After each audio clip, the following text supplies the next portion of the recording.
For generations, families across the Appalachian Mountains have told the same stories. We have Cherokee roots. Our ancestors came from Scotland. Our family has always belonged to these mountains. Few people ever questioned those stories. Then DNA testing changed everything. Millions of Americans discovered that their family history wasn't what they had always believed. Some found no Native American ancestry at all. Others uncovered Scottish, German, Irish, or English roots they never expected. But here's the surprising part. The biggest clue may not have been hidden inside your DNA. It may have been sitting in plain sight your entire life, inside your family surname. A surname isn't perfect proof of ancestry. Names change, spellings evolve. Families reinvent themselves, but many Appalachian surnames still preserve remarkable clues about where their earliest ancestors came from. Today, we're counting down 15 Appalachian surnames whose real history might completely change the way you see your family's past. Number 15, Hoover. Today, Hoover sounds completely American. Most people think of President Herbert Hoover or Hoover Dam, but this surname actually began in Germany. Its original form was Huber. In medieval Germany, a Huber was someone who owned or managed enough farmland to support an entire household. The name represented stability, land ownership, and respect. During the 17th and 18th centuries, war and religious persecution forced thousands of German families to leave Europe. Many settled in Pennsylvania before traveling south along the Great Wagon Road into the Appalachian Mountains. As generations passed, English-speaking neighbors gradually changed the pronunciation. Huber slowly became Hoover. Today, thousands of Appalachian Hoovers may never realize their surname began centuries ago in German farming communities across the Atlantic. Number 14, Carpenter. Some surnames reveal exactly where they came from. Others hide their true history. Carpenter is one of them. At first glance, it simply sounds like the occupation of someone who built houses or furniture. But for many Appalachian families, the original surname wasn't Carpenter at all. It was Zimmermann. In German, Zimmermann literally means worker of wood. When German immigrants arrived in colonial America, English-speaking officials often translated surnames instead of simply changing their spelling.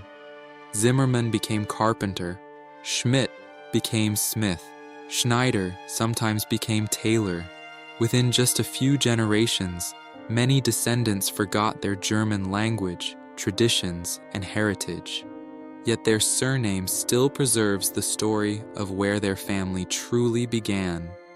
Number 13, Kennedy. Few surnames are as recognizable as Kennedy. Most Americans associate it with politics, but its history reaches back nearly 1,000 years to medieval Ireland. The name comes from the Gaelic O Sinead. The Kennedy family became one of Ireland's respected noble clans before many later moved into Ulster. During the 18th century, economic hardship and religious conflict encouraged thousands of Scots-Irish families to leave for North America.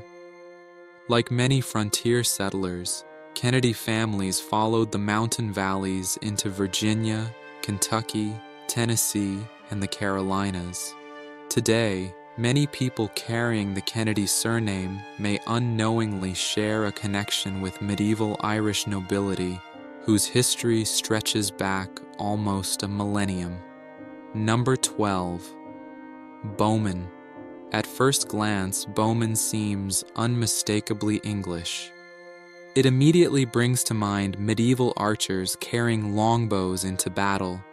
But for many Appalachian families, the story is completely different. Their original surname was Bowman.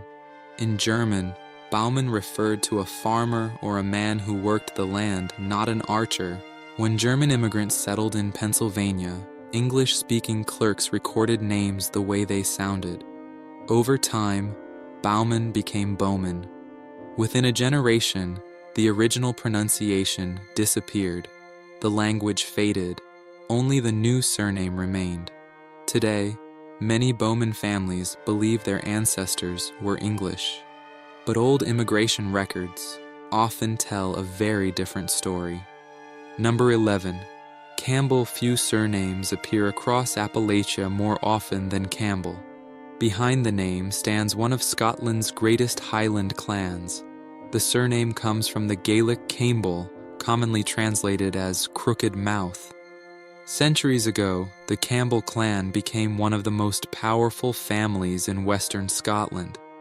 Their influence spread through political alliances, military strength, and regional leadership.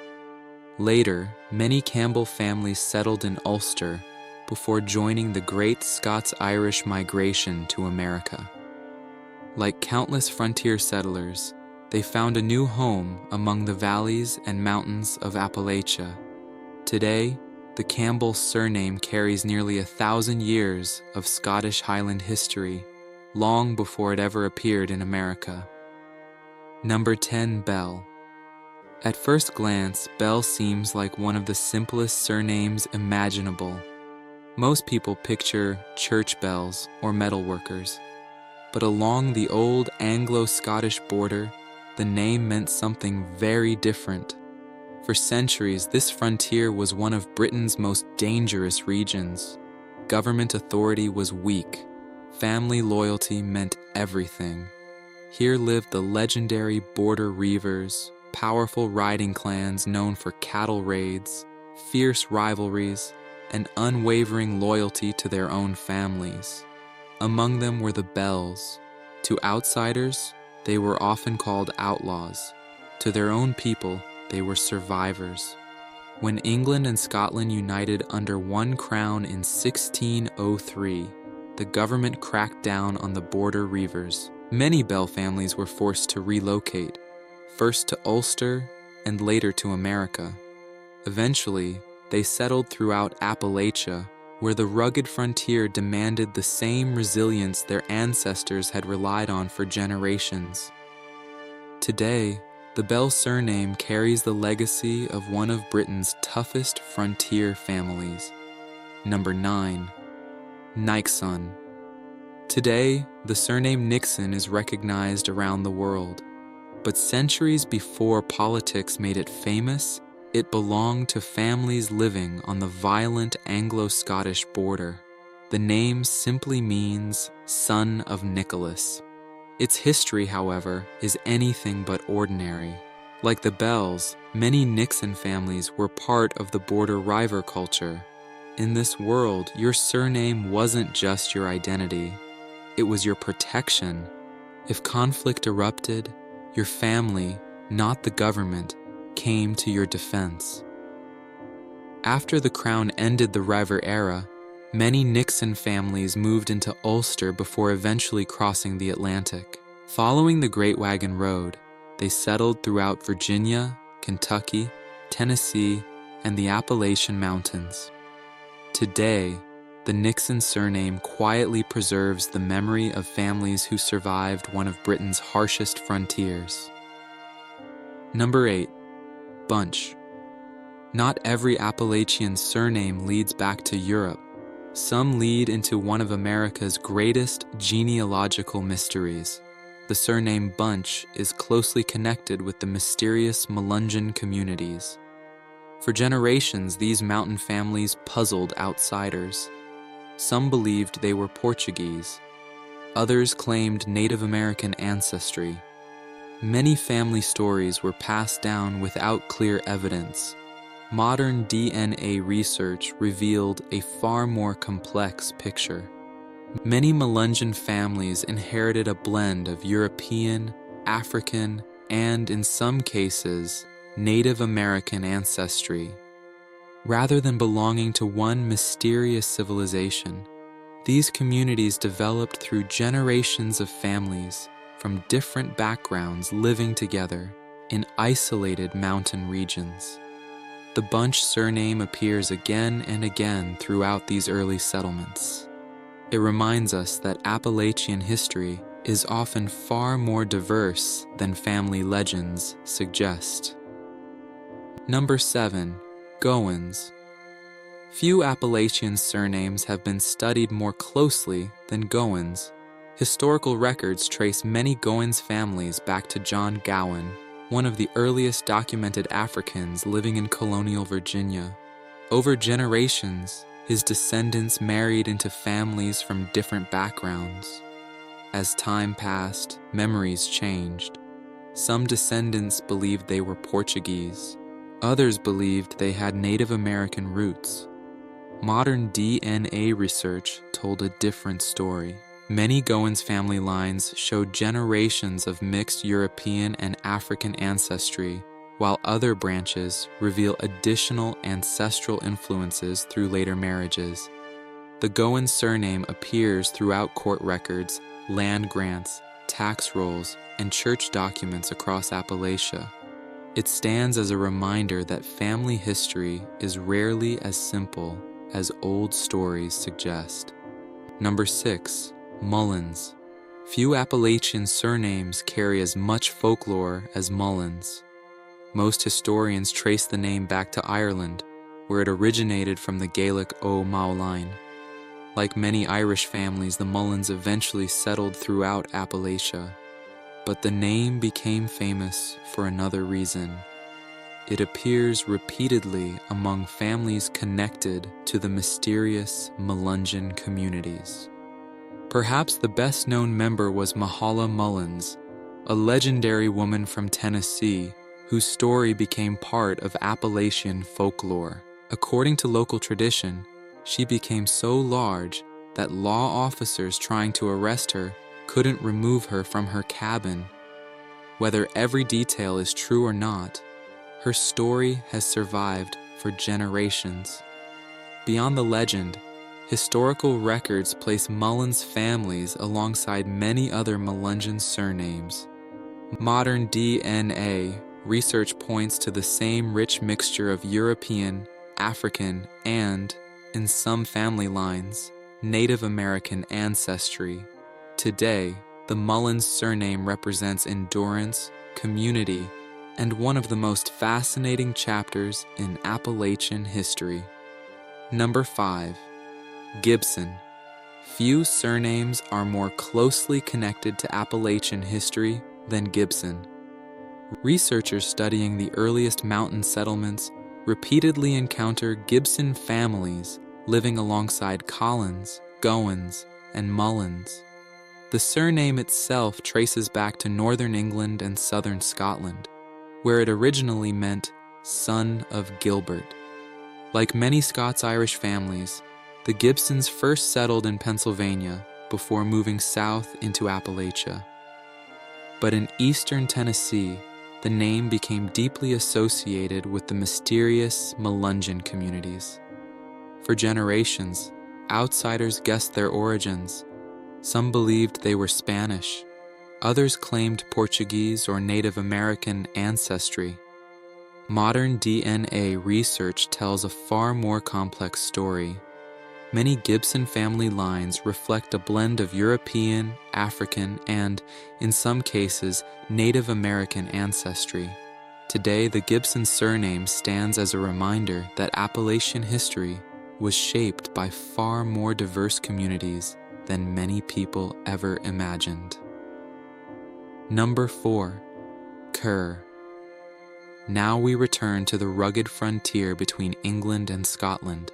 Few surnames capture the spirit of the border reivers like Kerr. For centuries, the Kerr clan ranked among the most powerful families living along the turbulent border. One of the clan's most famous legends involves their supposed left-handed warriors. According to tradition, many Kerr fighters used their left hand in battle, and some defensive towers were even designed to give left-handed defenders an advantage. Whether every part of the story is true remains debated. but the legend has survived for centuries. Like many border families, the Kerrs later moved into Ulster before crossing the Atlantic to America. Eventually, they became part of Appalachian history, carrying with them the legacy of one of Britain's greatest frontier clans. Number 3. Maxwell. Among all the border families, few held as much power as the Maxwells. Unlike many clans known only for feuding, the Maxwells often served the crown while also living by the harsh realities of frontier life. Generation after generation, they held the title of Wardens of the West March, responsible for maintaining peace between England and Scotland. But peace on the border rarely lasted. Family loyalty often mattered more than the law. When the Border Reiver era ended, many Maxwell families left for Ulster and eventually North America. They followed the familiar migration routes into the Appalachian Mountains, where their determination and resilience helped build new frontier communities. Today, the Maxwell surname still carries the legacy of one of Scotland's most influential border families. Number 2. Graham. If one surname became a symbol of the Border Reivers, it was Graham. The Grahams were among the most respected and feared riding clans along the Anglo-Scottish border. Their influence stretched across the debatable lands, a lawless region claimed by both England and Scotland. When King James united the two kingdoms in 1603, he launched a relentless campaign to destroy the border clans. Many Graham families lost their land, some were imprisoned, others were forced into Ireland. Authorities even attempted to reduce the influence of the family by restricting the public use of the Graham surname. But names have remarkable endurance.